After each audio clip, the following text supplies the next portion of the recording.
meteorologist Chris Boone.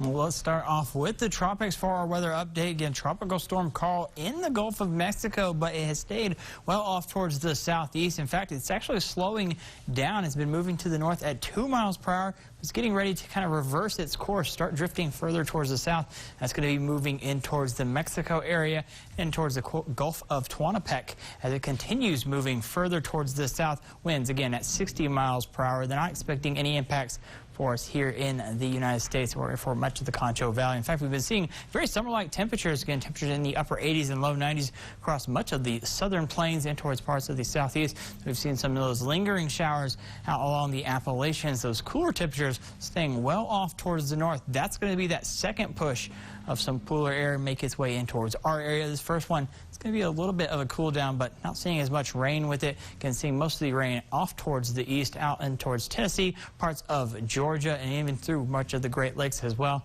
Fairly dry for much of the southern plains, but we will see some of those cooler temperatures as that front pushes through. Again, not a lot of cloud coverage and not a lot of rain with it, but we'll see a little bit of a drop with those temperatures.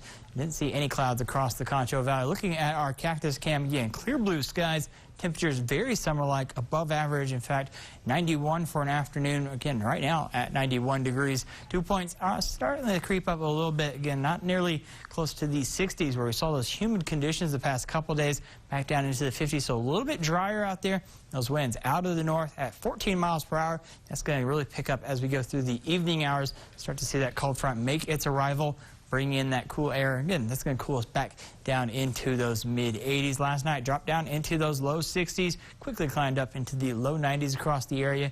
We are seeing those cooler temperatures in our north and northwestern counties as that cold front is expected to move in from the north and northwest. We're seeing those temperatures in the mid-80s out towards Robert Lee, Ballinger, as well as Coleman in the mid-80s. A little bit warmer the further south and southeast you go, and that's where you start to see those temperatures kind of back up in towards the 90s. 94 in Junction, 91 for Menard, as well as El Dorado, 90 degrees in towards Eden. And you see those cooler temperatures. We talked about this at the top of the show. Again, 70s in Amarillo, 80s off towards the north.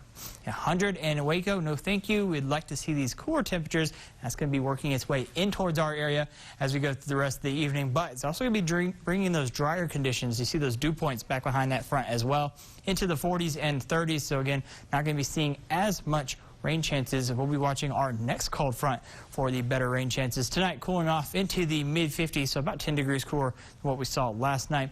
Temperatures, again, back up into the 80s, so a few degrees cooler. He's trying to stay away from the 90s, but we really start to see that big change in the pattern as we go in towards the weekend and towards next week. We see another push of some cool air. That's going to get helped out by this upper level low, allowing for those cooler temperatures and some of that increased instability, allowing for those rain chances to make its return for us here in the Concho Valley as we go in towards next week. So again, some increased cloud coverage, mostly high clouds for us on Friday. Going into the weekend, then we see more widespread showers and storms going in towards Sunday.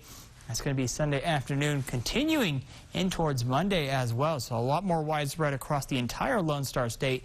Then it pushes off towards the southeast, and we'll see, again, a little bit of a dry out as we go in towards the second half of next week. So those rain chances really picking up late on Sunday. Again, 60% chance both for Sunday as well as Monday. And look at those temperatures behind that front. Afternoon highs getting into the 70s and even some 60s, so finally feeling very fall-like.